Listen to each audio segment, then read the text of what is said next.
denounced you probably wouldn't put it on a T-shirt and make badges of it, right? The president did denounce them. He was asked, will you tell them to stand down? He said, sure.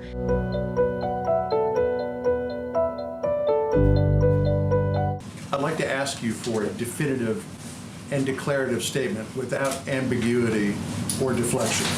As the person who speaks for the president, does the president denounce white supremacism and groups that espouse it in all their forms? This has been answered yesterday by the president himself, the day before by the president himself on the debate stage. The president was asked this. He said, sure, 3 times.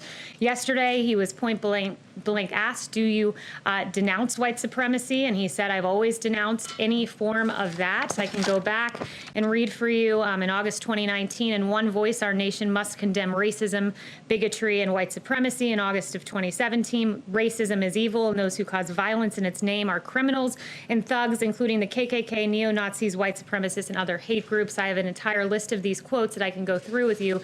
He has condemned white supremacy more than any president in modern history. Just to clear it up this morning, can you, naming it, make a declarative statement that you denounce, that the president denounces it? I just did. The president has denounced this repeatedly. The president was asked this. You're contriving a storyline and a narrative. I'm just asking you to put this to rest. I just did. I read you all of the quotes, and if you need to see them in writing, I will put them in an email. Paula. So, Kayleigh, can you right now denounce white supremacy and the groups that espouse it? The president has denounced white supremacy, the KKK, and hate groups in all forms. He signed a resolution to that effect. The president just last week, perhaps you all weren't covering it, but just last week expressed his desire to see the KKK prosecuted as domestic terrorists. This president had advocated for the death penalty for a white supremacist, the first federal execution in 17 years. His record on this is unmistakable, and it's shameful that the media refuses to cover it. The FBI and the Department of Homeland Security say that racially motivated violent extremism is one of the deadliest threats that we face in the U.S. Does this White House agree with that assessment, and what is it doing to combat this threat? The president has done quite a bit to combat this threat. First of all, last week, he also, in addition to saying he wants to prosecute the KKK as domestic terrorists, he said that lynching should be a national hate crime. Again, I think there's no stronger signal that you can send than advocating for the execution of a white supremacist, the first time there's been a federal execution in 17 years. He's been unmistakable. Is different than actually doing it. He's continually condemned it, and it is really... The record on this, to go to John's question, is mixed. He has condemned it, he's equivocated. At times he said he didn't want to acknowledge it or address it. His record is very mixed on this issue. His record is not mixed in the slightest. And when you go back in history, you can see that history right here. When you go back in history, you can see that Jesse Jackson has praised the president as someone who served underserved communities.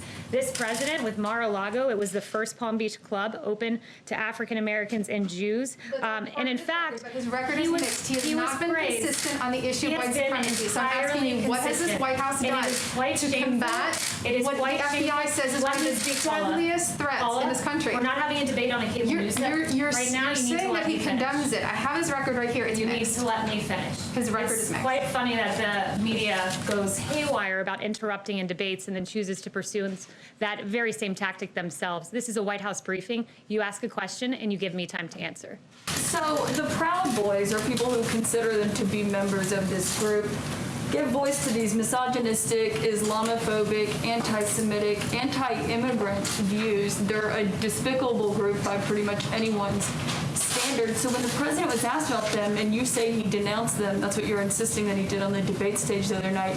If that's the case, then why are they celebrating what the president said on the debate stage in front of millions of people?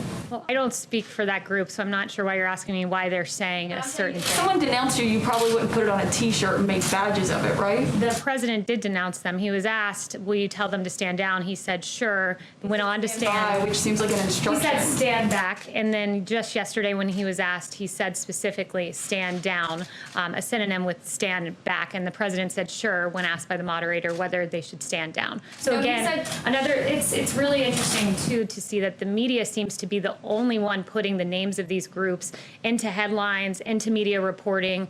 He didn't know who the Proud Boys were. The first time I heard of them was in the debate, but the media continues to put these names into circulation and give them a lot of public attention. It's given about 12 hours, more than that, since from the the debate from when he was asked to clarify yesterday. And he didn't come out and clarify yesterday. Instead, he did what you did when John asked you to unambiguously denounce these groups. You just pointed to past things that you've said. You can't, I just don't understand why you knew you were going to get these questions and you don't have a statement ready to just say, we do unambiguously denounce these groups. Caitlin, and you know what is, do you know why people have lost trust in the media? There was a reporter from your network yesterday, your network, and in a tweet said, quote, the president. I'm asking you a question. What, I don't even know what you're going to bring up, but that has nothing to do with what I'm asking you right now. I sat here when you lobbed your partisan attack question, so you will allow me to give an answer.